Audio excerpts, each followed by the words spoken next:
Welcome to the Steckline Ponderosa, everybody. Nice to have you aboard on the Steckline Report. Well, I got to tell you, we got a special guest that's with me out here on the Ponderosa. We're going to talk a little bit about wheat, cattle, money, and maybe a few other things you might be interested in. Stay tuned. I first got started in the cattle business. My wife and my father-in-law got me into it.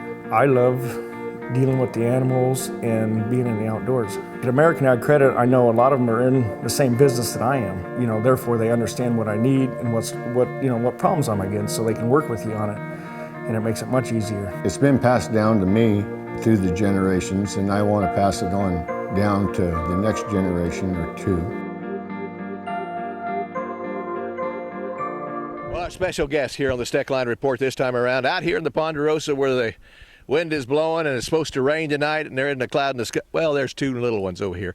But anyway, we've got a problem, and it's called moisture. And boy, does somebody else have a problem. It's called drinking water. And we're going to talk about all those kinds of things with this guy.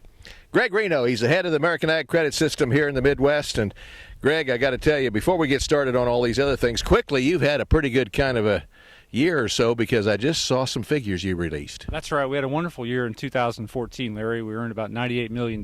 We paid a strong patronage dividend to our owners.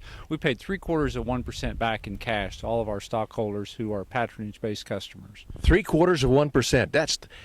That's something they wasn't really expecting. That's right. It's just that's the value of doing business with American Ag Credit. You get that kind of a patronage dividend, hopefully every year, based on our strong earnings. Well, let's talk about that a minute. Will it be that strong next year? Because I just see the Fed had a meeting a week or so ago, and they kind of indicated maybe interest rates would be coming back up a little bit. Is that going to make any difference? The Fed has said for a long time that rates might rise. But somebody told me the other day, Larry, that rising rates and making bread are very similar.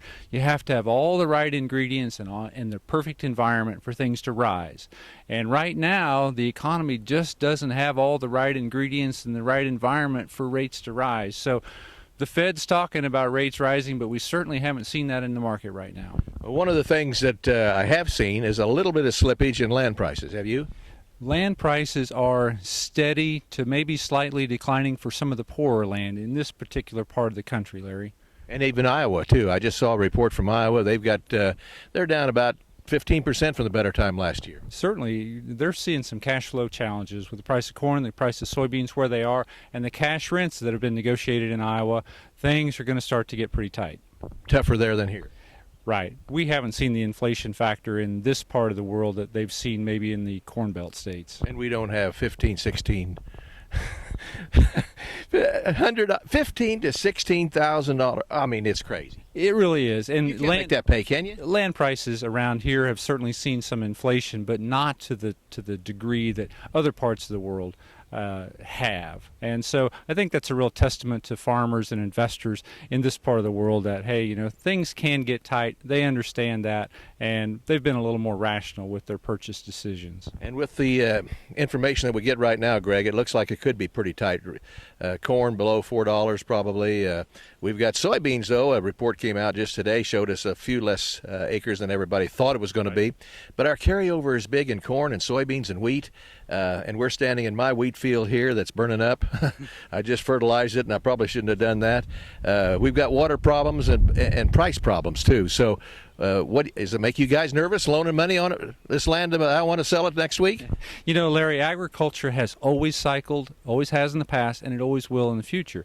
We have been in a very, very positive part of that cycle for several years. And so farmers have earned a lot of income and built their balance sheets very substantially. We may go through a cycle, and we kind of expect we'll go through a cycle where we may give some of that up.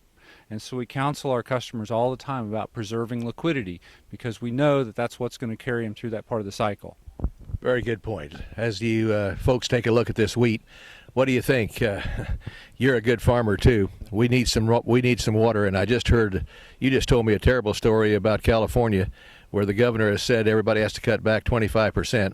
This thing's a long ways from being over. Certainly water is a major issue in the western United States. The water here on the Ponderosa and a big part of south central Kansas has to fall from the sky.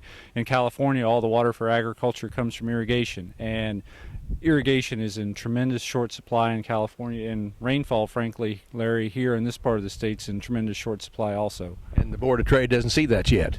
It's early in that marketing season, that's for sure.